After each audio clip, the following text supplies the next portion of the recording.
Ya, kadang-kadang istri saya itu baru berpikir gitu, Tuhan udah kasih. Baru mikir, belum didoakan. Bahkan bukan mikir, baru merasa. Baru merasa sedikit kita, Tuhan udah kasih. Ini seringkali kami alami Bapak Ibu Saudara. Waktu saya baca ayat ini saya ingat itu. Dia memuaskan hasratmu dengan kebaikan. Ya, bulan Oktober tahun yang lalu, ya saya punya sedikit pengalaman yang ini baru pertama kali sih saya alami, yang membuat saya malu sebenarnya.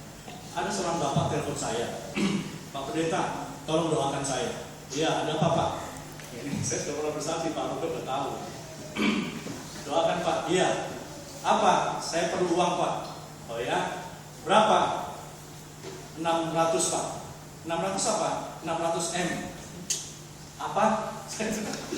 Di telepon ini. Apa? Iya Pak, saya lagi perlu 600 M. Bener Pak. Oh iyalah, saya doakan. Saya bilang saya doakan, tapi sebenarnya hati saya ini orang ini ngomong seenaknya aja ya. Nanti kalau saya ngomong Tuhan kasih dong 600, lalu malaikat tampar saya. Kalau minta yang bener dong, bilang gitu loh. 600 M. Tapi ya namanya dia serius ya. Dia minta serius. Jadi saya doakan juga. Saya punya kebiasaan tengah malam saya duduk, saya berdoa. Saya sebutlah pokok-pokok doa lah. Saya sebut juga ini pokok doa Bapak ini. Tuhan, Bapak itu perlu 600 M.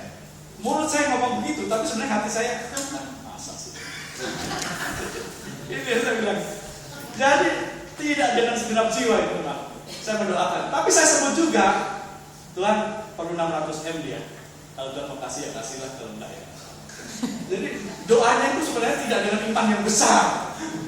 Ya, iman saya kecil sekali. Ya, berdoa tapi dengan penuh keraguan sebenarnya. Tapi saya doakan juga. Tengah malam saya doakan. Bulan Januari tahun 2 pagi-pagi Bapak ini telepon saya lagi. Selamat tahun baru Pak Pendeta. Oh ya, selamat tahun baru. Apa kabar? Baik-baik. Puji Tuhan Pak Pendeta, ada kabar gembira. Iya, kenapa? Doa kita sudah dijawab Pak. Maksudnya itu yang saya minta Bapak doakan beberapa bulan yang lalu, yang saya minta 600 M itu. Sudah Pak, sudah dijawab. Saya langsung bangun, Pak. Tadi saya tidur, saya bangun. Maksudnya gimana? Sudah Pak, prinsipnya sudah dijawab. 600 M.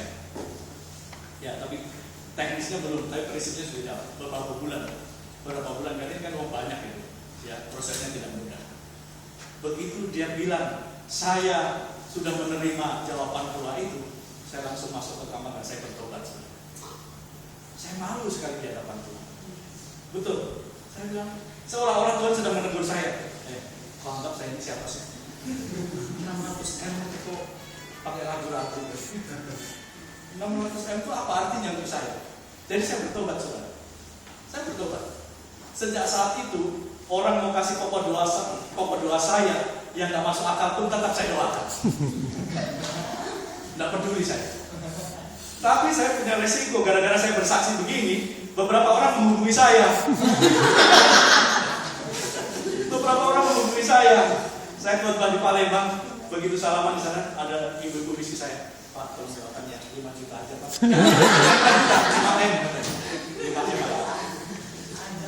Minggu lalu sebelum saya berangkat ke sini, ada yang telepon lagi, dia bilang, Pak tolong doakan ya.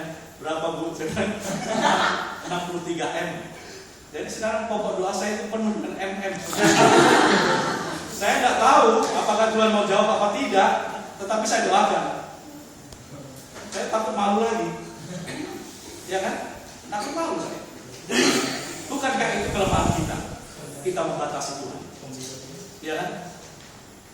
Kita bilang yakin beriman, tapi sebenarnya, ya kan? Sebenarnya hati kita penuh keraguan, pikiran kita penuh perhitungan, ya kan?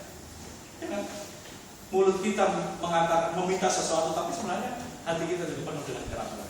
Nah, saya tidak mau malu lagi loh. Pokoknya apa aja orang minta didoakan, saya doakan. Soal dijawab atau tidak, itu kan bukan kewenangan kita. Itu hak prerogatifnya Tuhan. Mau mengerjakan ya atau tidak. Pujilah Tuhan hai jiwa. Dia memuaskan hasratmu dengan kebaikan. Dalam hati saya, Tuhan, dia minta 600 M kok dikasih. Saya nggak sampai segitu kok nggak dikasih sama sekali.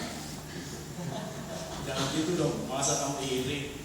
Tak boleh iri, berdoa jangan sampai iri, itu berdosa.